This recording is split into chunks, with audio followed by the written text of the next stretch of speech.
Hello and welcome to the Anita Posch Show, where we talk about the role Bitcoin plays in enabling economic empowerment for individuals and communities by providing fair and open access to a global financial network.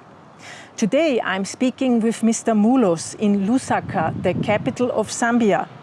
Mr. Mulos has a YouTube channel where he shares his insights on how one can exchange kwacha, the local currency, to Bitcoin with different payment methods. He has been helping a lot of people with their e-payments for a couple of years now and is a real expert on how to save fees and send money in and out of African countries.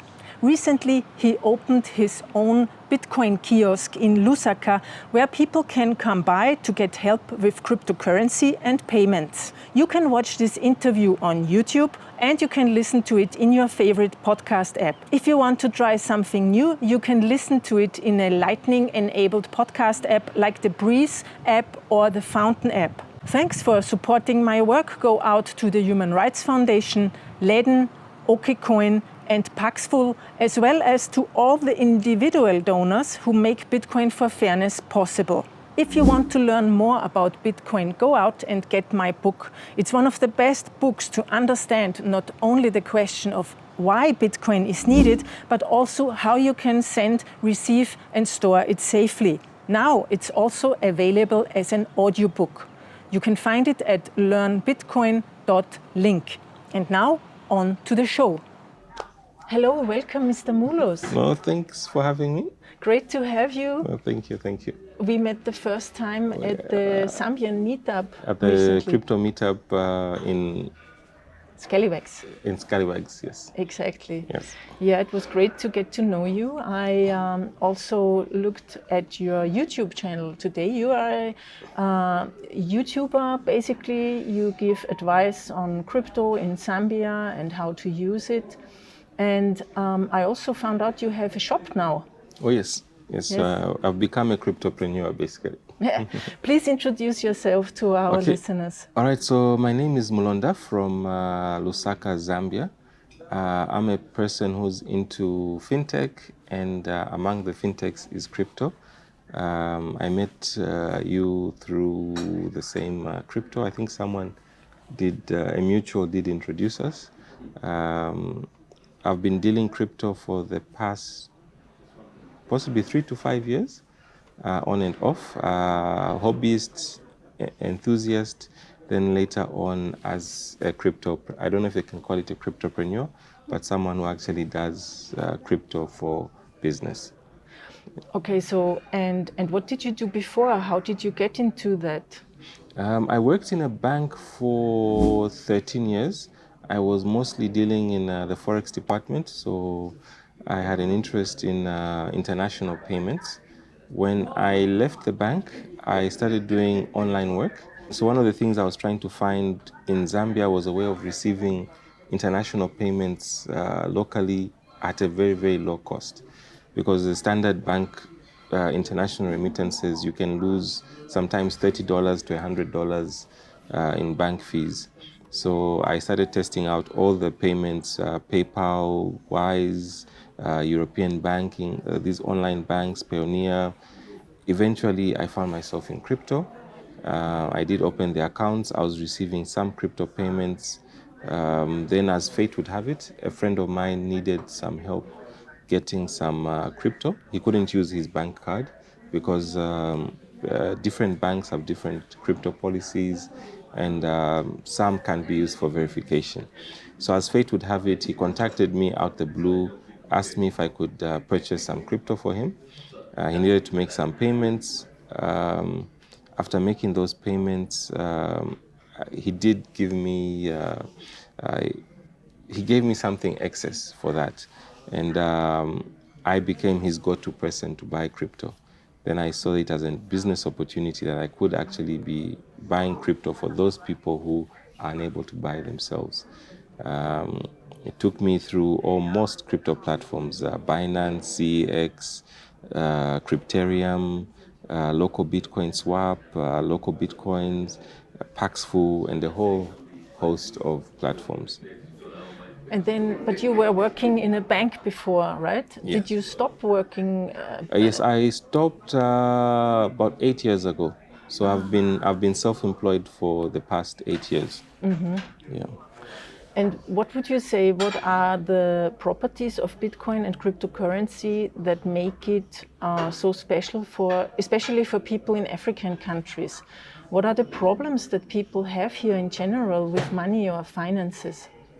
The main problem people have here is for the mainstream banks, some of the minimum or bare requirements are things that people don't have. Most people don't own property in their, which shows in their name. They don't pay electricity or water bills in their name. So most banks, for main accounts, they would need you to have a utility, a water bill, electricity bill, or phone bill in your name. Majority don't have that.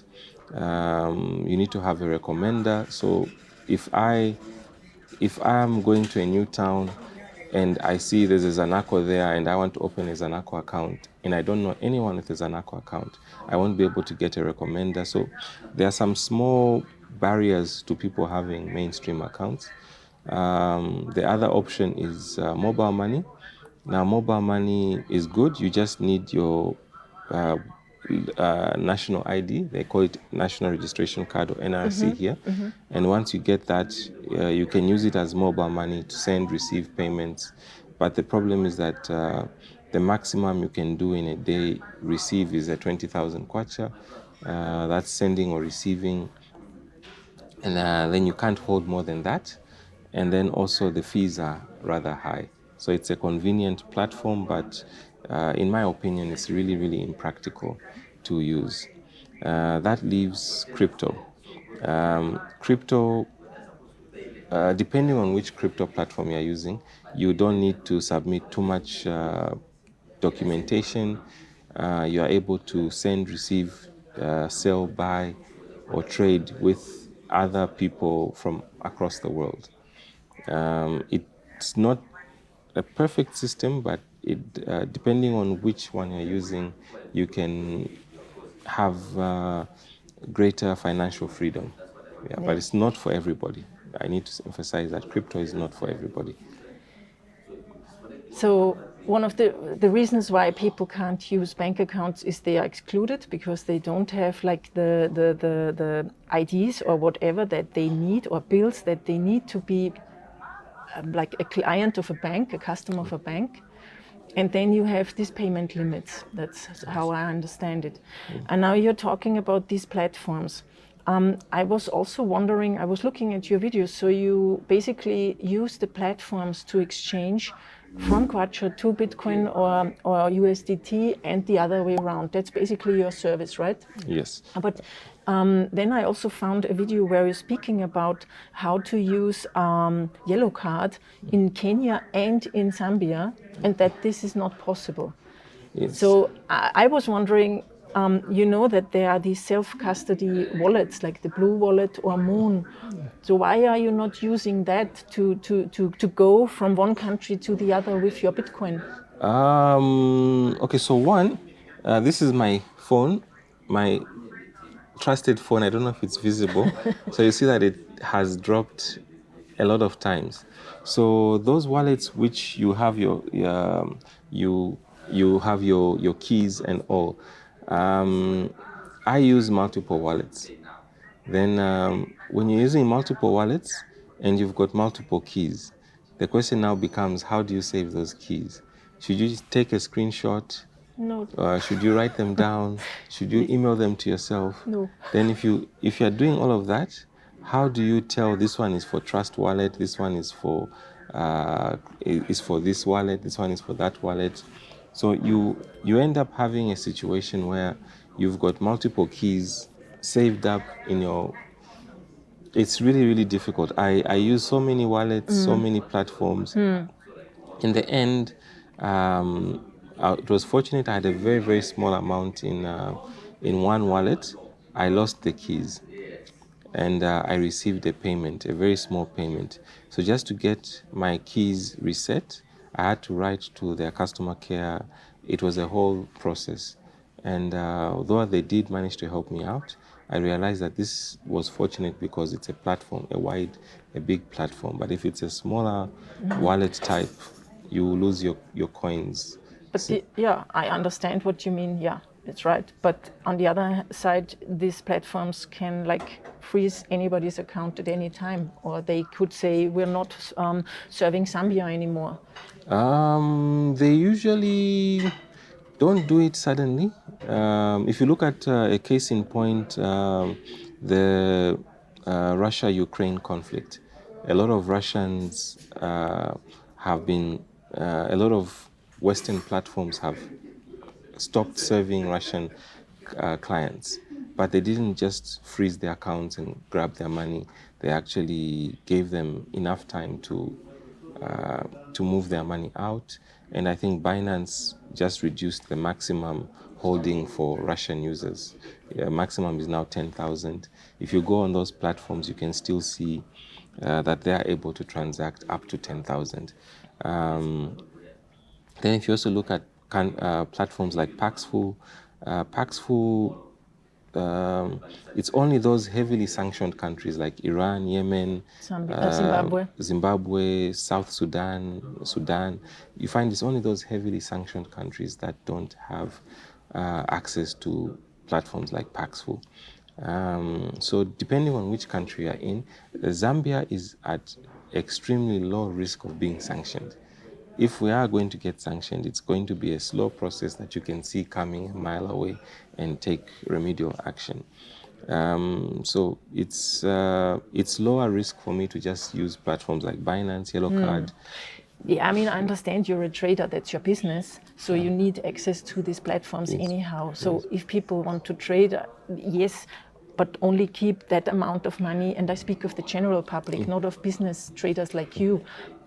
Leave only the amount you need to trade or send soon on the exchange, but other than that, I advise to use these self-custody wallets, because usually people, I believe, should not trade because it's a job. You need to know what to do, and to hold and use your own Bitcoin or USDT, you can have one wallet and have everything in it, and then you only need to write down one seed on a sheet of paper and keep that safely. But I understand that there should be something in between, and I think next year we will see some wallets coming out of that, like that offer shared custody. So where trusted people in a community hold a part of the keys for everyone.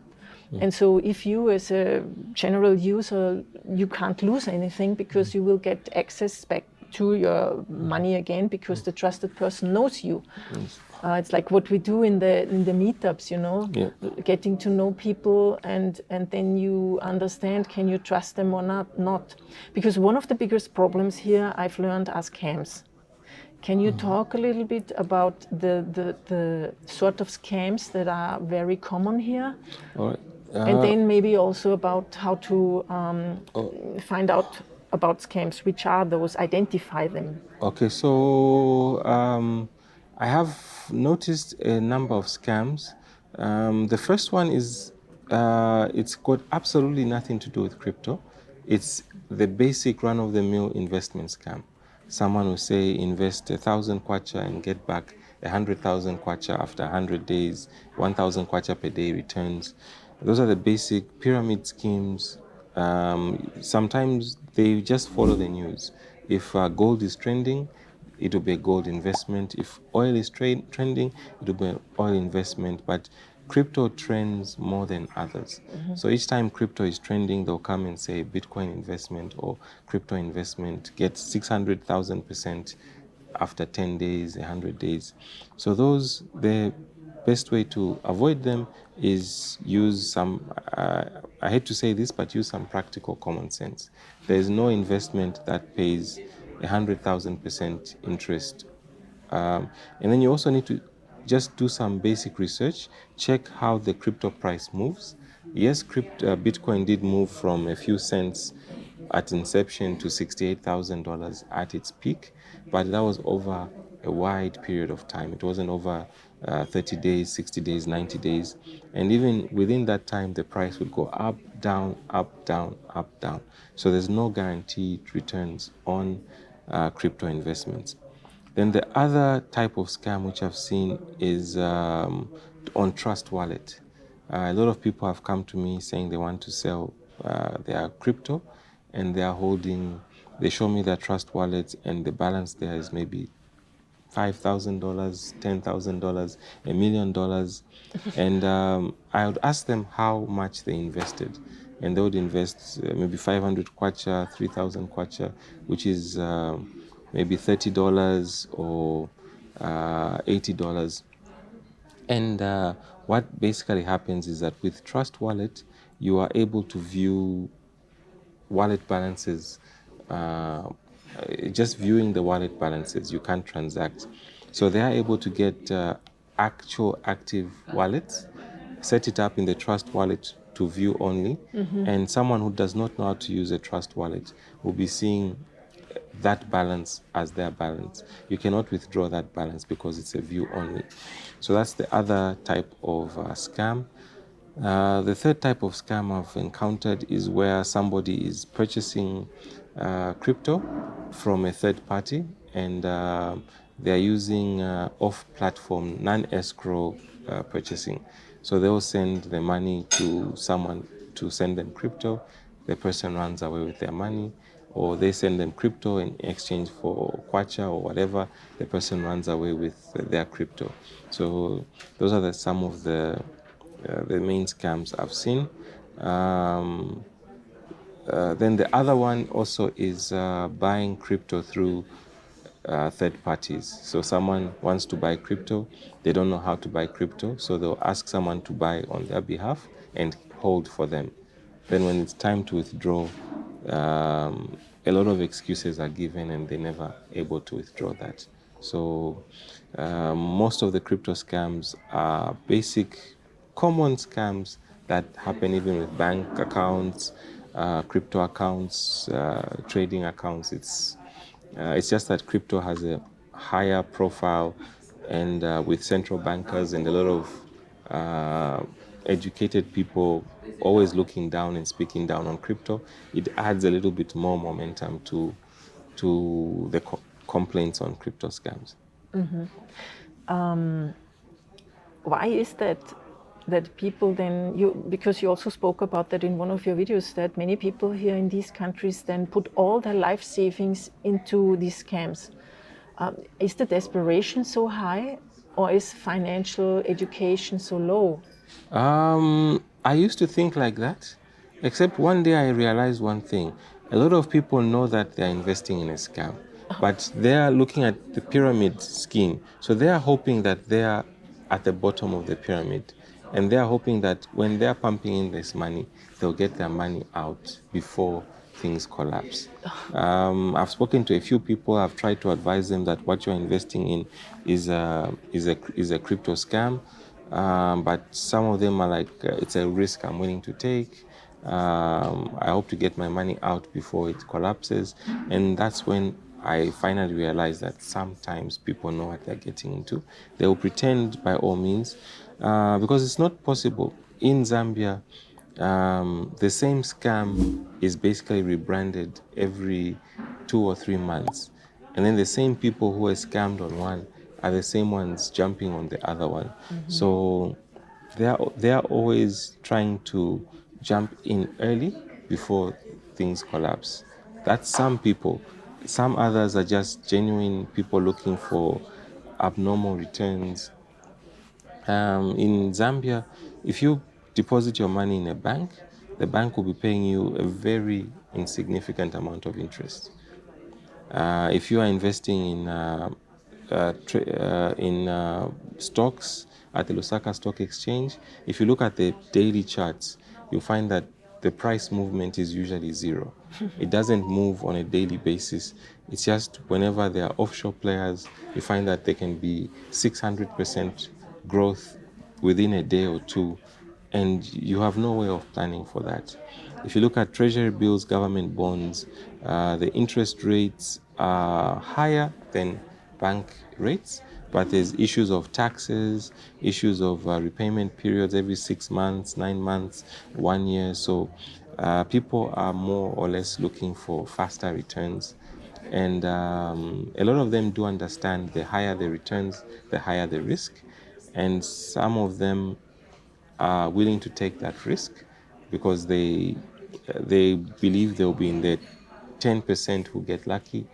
But when they are not lucky and they lose their money, that's when a lot of them come out and start pretending to have not known it was a scam. But there are those genuine people who did not know it's a scam, so I'm not trying to bundle them all together. So, but for those people that you mentioned earlier that know it's a pyramid scheme or a scam, they're basically gambling. Yes, right? they're basically gambling that they will be the lucky 10% who win big. So it's a moral gray area. And do people then, because you're very public on your YouTube channel, do people blame you then for losing money? No, I have never. So on my channel, I only talk about platforms that I use personally, that I have actually used personally, and I know how it works and how genuine it is. So I've never shared any investment platforms, trading platform. Okay, I have shared trading platforms, but these are genuine trading platforms, and I do emphasize the risk. But I've never shared any investment platform where you just put in your money and every 1 day, 2 days, 3 days, you are making colossal sums of money. So, so far, I've not been blamed for anything because I don't touch on investment platforms that may be scams. When I'm here around in these countries, people tell me like, how can I join Bitcoin? How can I trade it? But you're not talking about trading. I'm not too, and that for a reason. Can you please explain why you're not telling people trade Bitcoin? Because I did try. A lot of times, people do not actually understand that Bitcoin and crypto, it follows the same basic rules as any investment. You buy low, sell high. So that simple basics, a lot of people do not understand. So like some people will contact me and say, I've opened a yellow card account, I've deposited this much, how do I start trading? Now I cannot tell a person this. If you've deposited 100 kwacha in yellow card and tomorrow your 100 kwacha balance is 105 kwacha and you're seeing it in the app, I cannot tell you that this 5 kwacha is your profit from trading, indirect trading. Or if they deposit 100 kwacha and the Bitcoin price drops, it's now 85 kwacha. I can't tell them how crypto is working and all. So I realize that people do not actually want to do any trading. They assume that once you buy Bitcoin, the price will skyrocket and you sell at a profit. Most people don't want to be patient, wait for price movements in their favor. Others buy when it's high. I mean, a lot of people bought when Bitcoin was $68,000 and they are still holding. Today, Bitcoin is $20,000. That's a $48,000 drop in price. So when people come and ask me, how do I trade?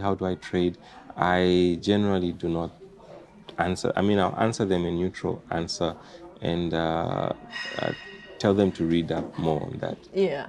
I always recommend either you hold it for the next 3 to 5 years to go through these down circles like you just mentioned, or you use it immediately and cash it out immediately, or buy something with it, or use it as a way to get money from abroad if you're a business, or do import-export stuff and things like that.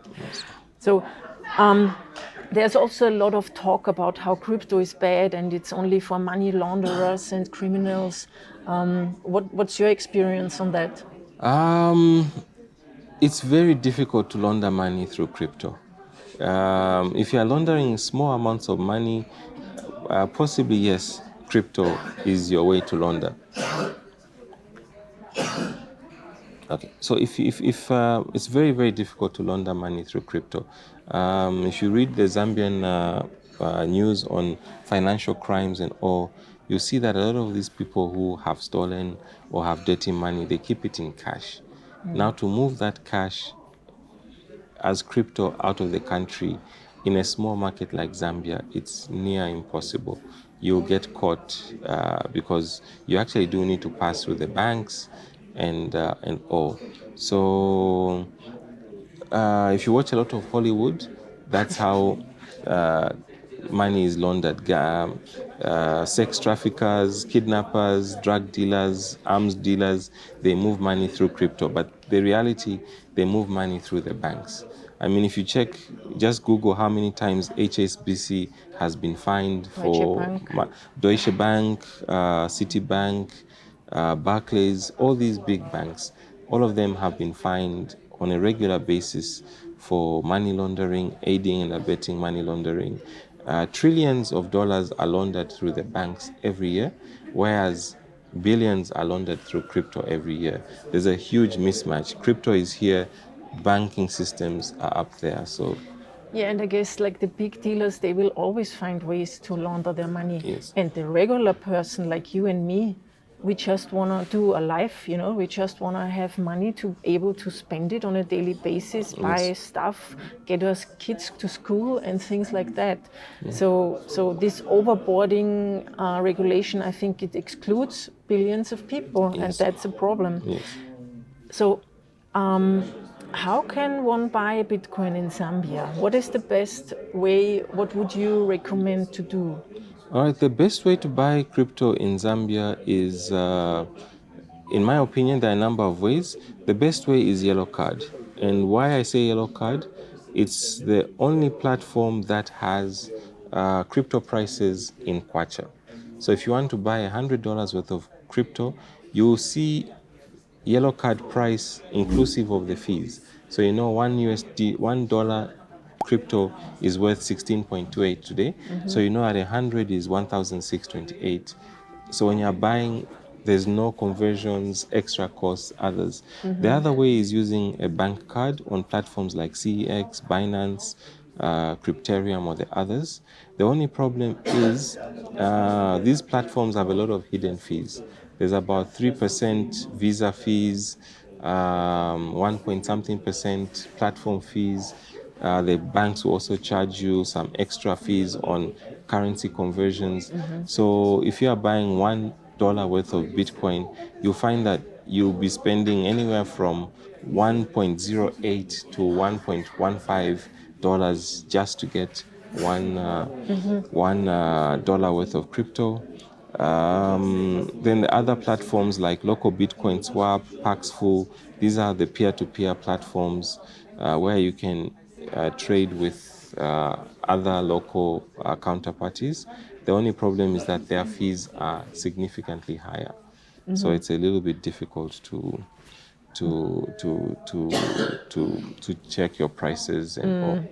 Yeah, because you also need to trust the peer, no? Yes. Because the platform does the escrow, but the rest is you need to find a person you can trust first, and then hopefully this person has low fees. Yeah. Yeah. So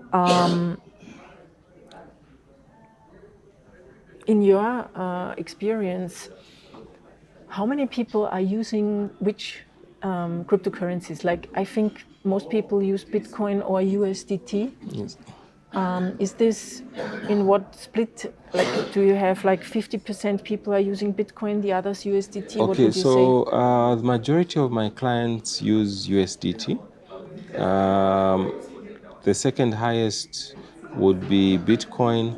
Then I do have some using BUSD, BNB, Ripple, Litecoin, Bitcoin Cash. Are there still people using Ripple and Bitcoin Cash? Yes, there's still for what? Ripple has a very good reputation for being one of the fastest cryptos to pay out. If I'm paying you Ripple, you have it within seconds or a minute or two after I send. But those are people who have not yet used USDT. Because I mean, USDT, if I'm sending you 100 USDT, when you receive, the value is still the same. Whereas if I send you $100 worth of Ripple, by the time you receive it, it could be 102, it could be 95, it could be anything. So people, depending on their level of knowledge, experience, they'll use any crypto that they're comfortable with. And as a cryptopreneur, if someone comes and says, I want to use ABCD coin, I'll first check if I can convert it on any platform, and then I'll obviously transact. Yeah, but what's your personal stance on that? Money is money. Yeah, I mean, if someone is using any coin and I'm able to receive it, convert it to USDT or kwacha, I'll basically trade it. yeah, you trade it, but do you hold Bitcoin for the long term, or you don't? Maybe you don't want to talk about your personal stuff, but what's your opinion? Let's say it like that. Personally, I don't hold much crypto because I don't have that much excess cash to just keep in crypto. If I did, I would be buying crypto during the dips and selling when it goes up. But I haven't yet reached that level of having so much excess disposable cash to try out experimental holding and all. Understand. And so now you opened your own shop. Yes. Is it in the downtown of It's Lusaka? it's in the outskirts of Lusaka, a neighborhood called Ibex Hill Extension. So we got a fair deal on the rentals. So depending how business goes and grows, we might move into the more central places. Or I think Lusaka rentals are just crazy. They don't make any sense. So we are there in Ibex while we grow our business. But once the business has grown, we definitely do need to move closer to the wider market. And why did you open up a space instead of doing your work online? I've been doing online for the past couple of years. The only problem has been a lot of people, the first time they're dealing with you, want to meet you face to face. Now, if you're working from home, you don't want to be having so many strangers coming home. Then also sometimes people want to meet at awkward hours. Some want to meet too early, some want to meet during lunchtime, some want to meet after hours. So a more central place would be ideal. I did try Pamodzi once. I do have a membership here called Epicure, so you can come in, meet people here, but this place is intimidating to some. It's out of the way for others, and there are certain times you really can't come in even to here. So having a place where I can just come to any time made me open that office. Understand. And are your customers mostly private people or businesses? What is the sort of business you want to attract? The clientele is a whole mix. There are private people, students, business people, people who can't send money to countries like Nigeria or sanctioned countries. At the end of the day, like with sanctions, a lot of people in Zambia come from countries that are sanctioned. So they still need to send money back home for upkeep. And I mean, when we watch news, we assume that people living in a sanctioned country, they are all guilty for the sins of their governments and all. But the reality is that some of these people, they've got mothers back home, fathers, siblings in school, Zambians studying there. So even countries like Nigeria, where the government has got very, very strict forex regulations, which make it near impossible to do business as an entrepreneur. So a lot of the people who come to buy from me at the shop, some are just trying out crypto for the first time. They want to hold. Some are buying to send to order some goods from Nigeria or Lebanon in some cases. Some are coming to send to family back home, which they can't send via bank. Some are coming to trade. Some have received for work that they have done. So it's a whole mix. There's a whole mix of people. There's no one category. And what would you reckon are the countries in Africa where crypto and Bitcoin usage is the highest? Nigeria, Kenya, and South Africa.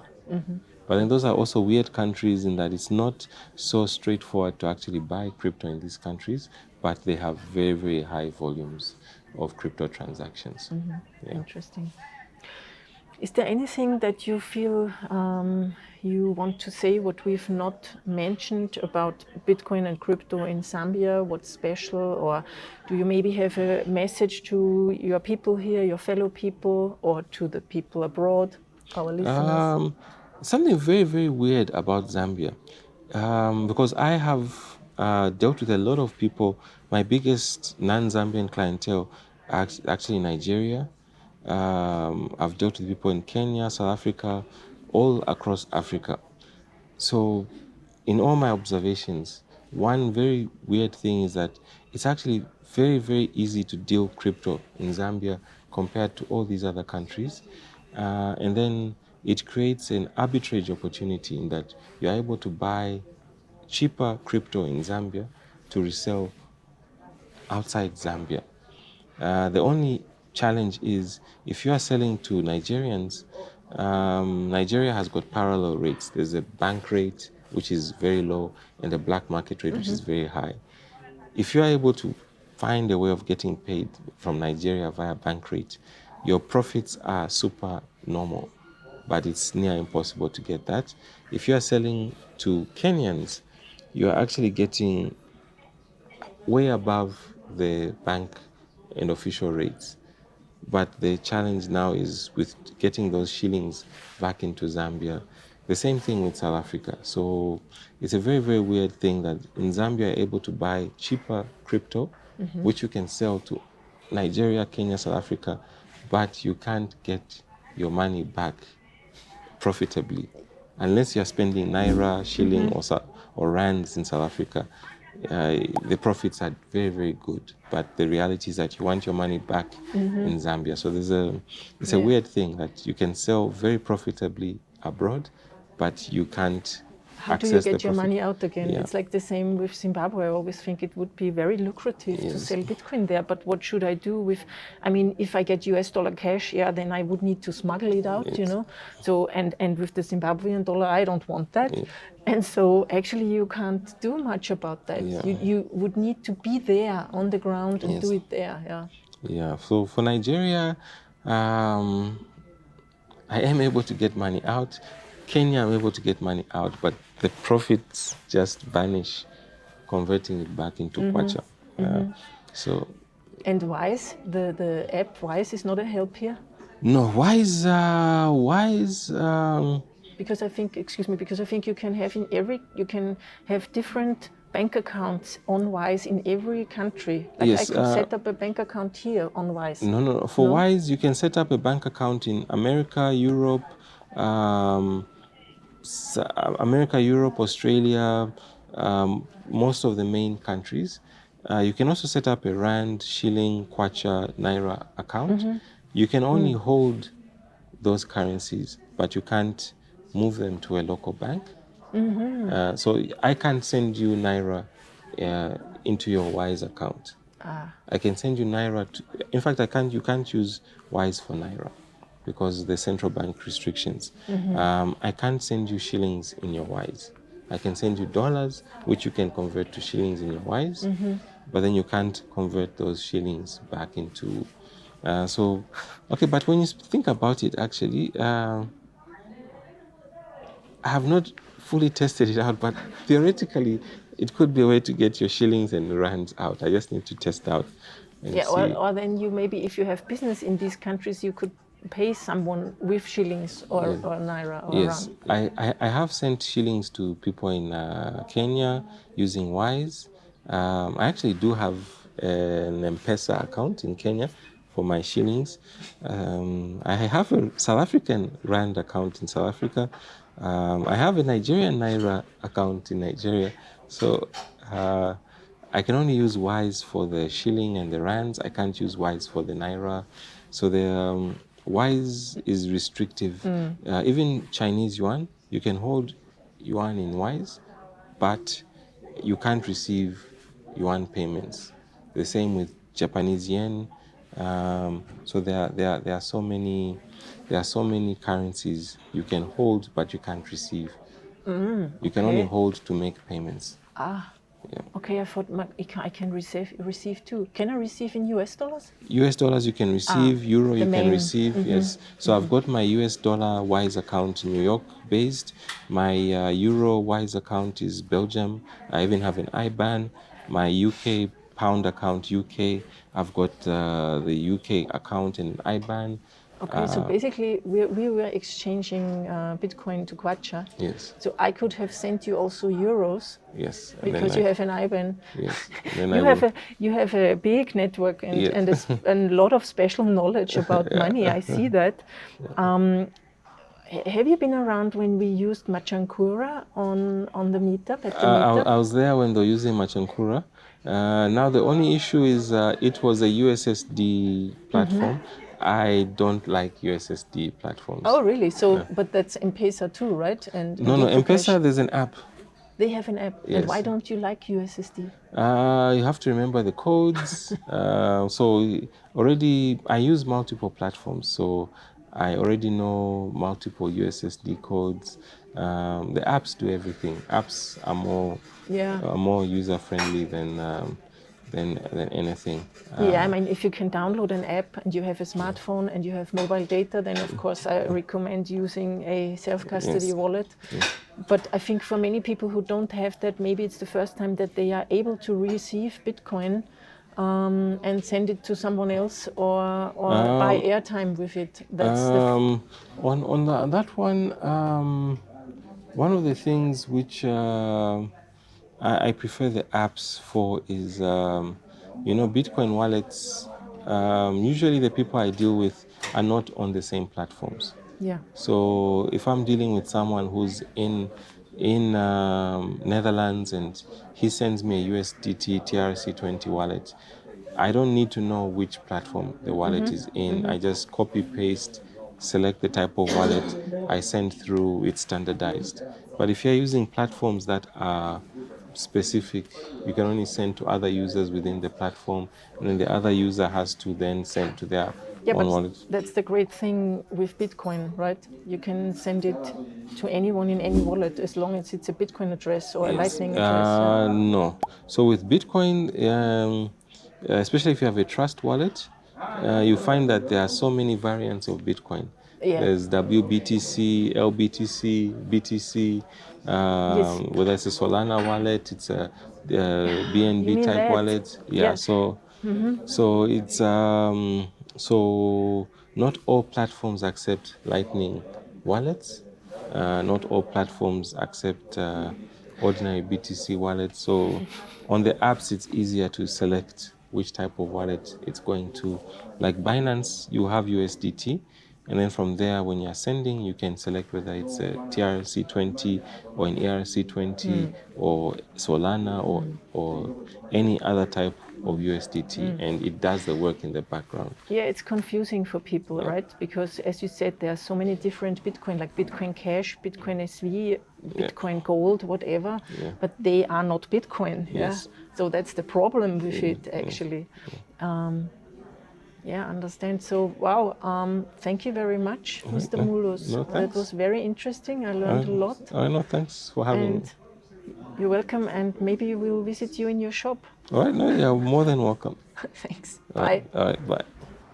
That's it. Thanks for joining. If you've enjoyed this episode, please subscribe to my newsletter at anita.link/news to get all updates directly into your mailbox. If you can afford, please support my work with Bitcoin for Fairness with a donation at anita.link/donate. A special thanks for supporting Bitcoin for Fairness go out to the Human Rights Foundation, Paxful, Leden, and OKCoin.